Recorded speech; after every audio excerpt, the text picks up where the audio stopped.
Abang, Ya, saya. nak lemang mentah? Lemang mentah. Dalam 15 batang.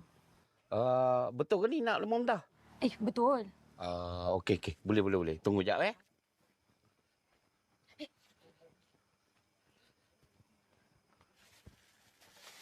Abang, lemang mak saya udah tu dah siap ke? Jap. Kejap.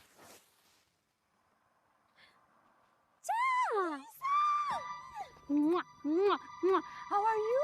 I'm good. How are you? Good. So, macam mana? Boleh raya KL tak? Of course, ni Aisyah kot. Cha. Tu siapa? Cousin kau Tak adalah. Abang Ai.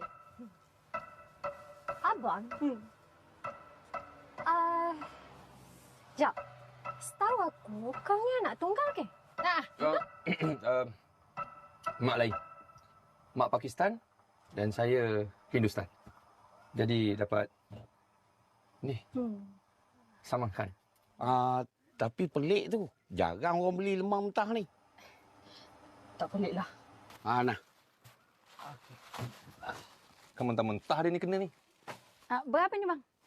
100 je.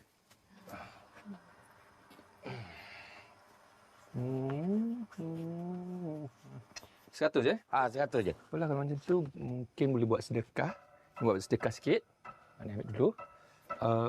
Ni kereta siapa ni? Ni untuk kereta ni. Ni dengan sewa kedai sini. Saya bayar semua. Jom. Wah, lu macam kena loteri je, bang. Balik dulu Selamat Raya tau. Bye-bye. Bye. Kenal ke ni? Kawan saya tu bang. Lain macam dia. Kaya betul.